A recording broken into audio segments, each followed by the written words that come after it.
psicólogo Alexandre Brito na linha com a gente. Olá, Alexandre, tudo bem?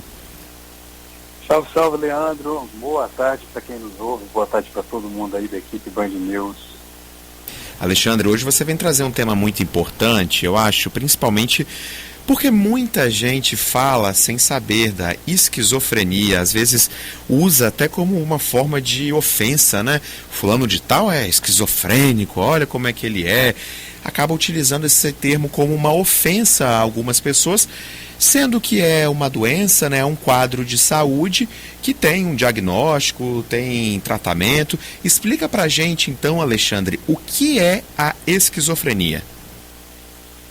Claro, isso e começar dessa forma é muito importante mesmo, tá, Leandro? Porque, veja bem, quando a gente fala, pessoal, de esquizofrenia, nós não estamos falando de um xingamento, nós não estamos falando de uma ofensa, né? Nós estamos falando aí de uma condição psicológica, de um quadro psicológico que é muito importante que a gente compreenda para que a gente não caia também nesses estigmas, nesses grandes problemas que a saúde mental tem, né, que é justamente o estigma.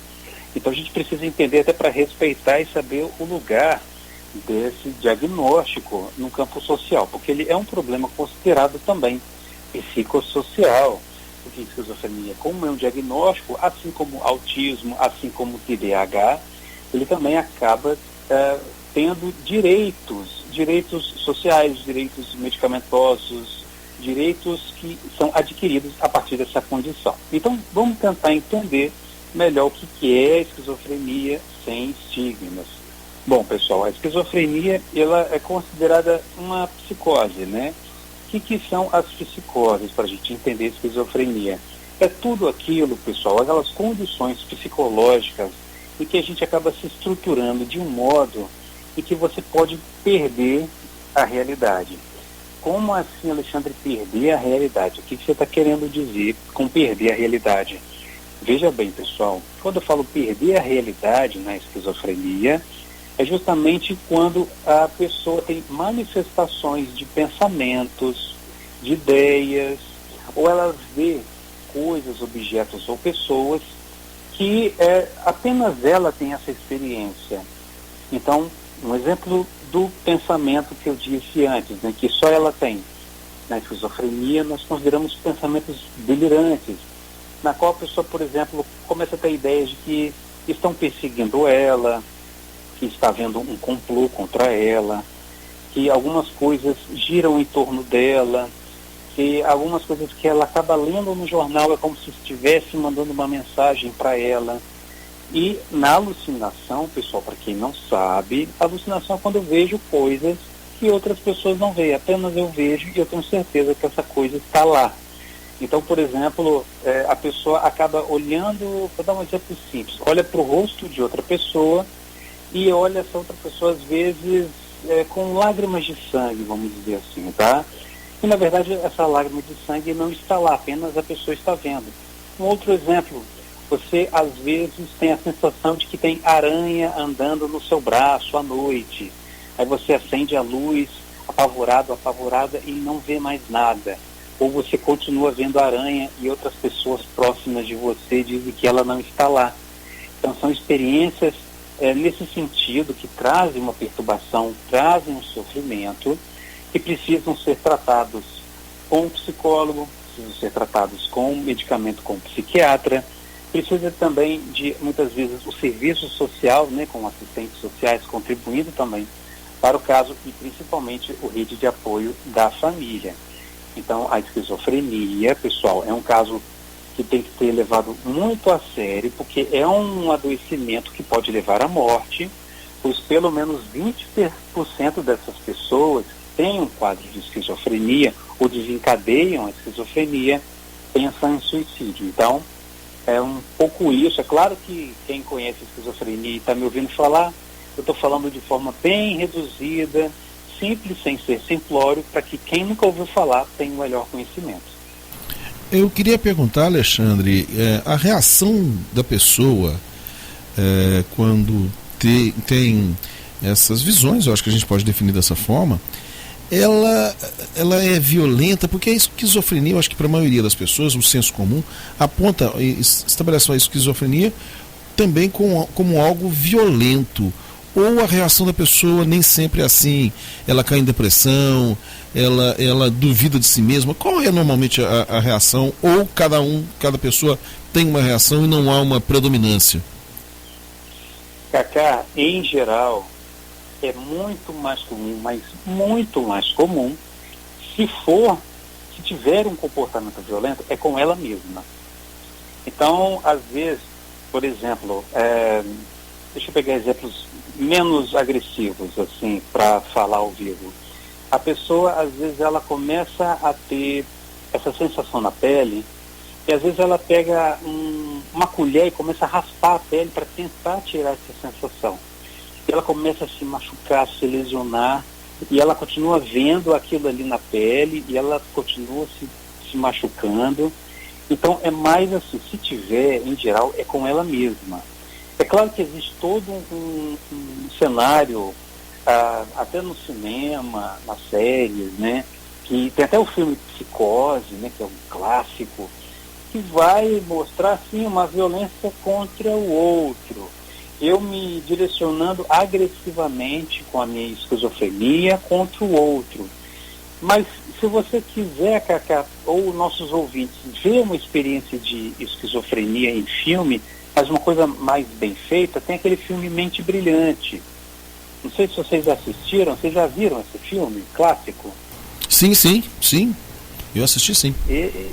Ele traz ali mais isso, assim, né? A experiência da esquizofrenia, de você começar a ver coisas que ninguém mais vê, sensações que ninguém mais sente, pensamentos que giram em torno de você e que vão causando muito mais um sofrimento na pessoa, tá? Então, assim, se tem uma agressão, a grande maioria, esmagadora dos casos, é uma autoagressão. E, Cacá, você falou bem também, tá, pessoal? Existem esses sintomas de, às vezes, eu ter a alucinação, que é o quê? Eu ver coisas no mundo, né? Mas tem sintomas que a gente chama de sintomas negativos, que é o quê? Não negativo de ruim, tá, pessoal? Mas negativo no sentido de falta, de diminuição, que é a depressão. Pode entrar num processo depressivo, né? Em que os casos mais graves é quando a pessoa tem uma esquizofrenia, por exemplo, catatônica, que é muito comum em casos graves. A pessoa não se mexe, não fala, não anda, não come, e são casos que geralmente são tratados com muito mais intensidade, às vezes precisa de uma internação para que consiga a pessoa sair desses casos. Agora, Alexandre, eu tenho uma pergunta sobre como que essa doença é desenvolvida, se é um fator hereditário ou se ela pode ser desenvolvida a partir de uso de entorpecentes, por exemplo, que deixam sequelas, se ela pode ser desenvolvida ao longo da vida, se a pessoa já tem aquele requisito, né? Alguém da família já teve e aí tem que ficar de olho. Como que é a identificação, né, dessa doença, principalmente? Carol, perfeita pergunta, porque, olha só, pessoal, se você vai para uma festa e usa LSD, e aí você começa a ver todo mundo com uma cabeça enorme, com o nariz deformado, sua mão derretendo, isso não é esquizofrenia. Isso é uma alucinação induzida por drogas.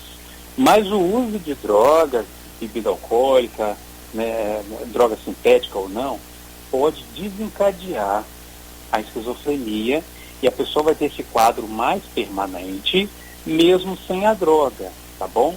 Então, não existe uma causa única. Então, tem o fator genético, tem o fator cerebral, tem o fator psicológico e social. E sim, se você tiver uma educação, se você tiver em sua casa alguém ou na família que já teve um transtorno mental grave, como a esquizofrenia, pode aumentar as probabilidades de você manifestar também essa estrutura psíquica, porque está na sua família, tá bom, pessoal? Então, isso tudo tem que ser levado em consideração. Então, tem um fator subjetivo da esquizofrenia, que é uma forma de lidar com o mundo, tá? Eu tenho um paciente que ele usa uma expressão, ele tem esse quadro, né? E ele usa uma expressão que eu acho muito interessante, né? Ele diz que ele tem um véu de realidade. o véu de realidade e que ele vê o mundo só do jeito dele. Só que ele tem, assim, pessoal, uma certeza desse mundo, ele não tem dúvida. Não é como a imaginação de uma criança, ou o mundo imaginário, ou um pensamento que a gente tem como devaneio. A pessoa acredita naquele véu de realidade, ele tem certeza de que ele está sendo perseguido, de que tem aranha na pele dele, né? Ou coisas assim. Estou trazendo exemplos mais clássicos para que a gente possa se entender aqui. Então, todos esses fatores são familiares, genéticos, sociais, pode ser desencadeado com o uso de substância, e a melhor coisa é fazer uma avaliação com um profissional da psicologia e ou da psiquiatria, para você entender qual que é a etimologia, qual que é a origem dessa esquizofrenia, e se de fato o que você está apresentando é esquizofrenia, para que você também tenha, além do tratamento, direitos assegurados, viu? É certo. Então hoje o Alexandre Brito trazendo aqui importantes orientações, né, e até mesmo respostas sobre a esquizofrenia. Alexandre, quem quer saber mais desse e outros assuntos com você, que está sempre ativo aí nas redes sociais, como é que faz para te seguir? Claro. Só uma última recomendação, Leandro. Pessoal, se vocês tiverem essa experiência com alguém, é muito importante o acolhimento, tá? Algumas pessoas se assustam com os episódios de esquizofrenia, mas você acolhe essa pessoa, né, para que ela também não se machuque, e indica imediatamente para um profissional e que a família possa se reunir para ajudar o caso.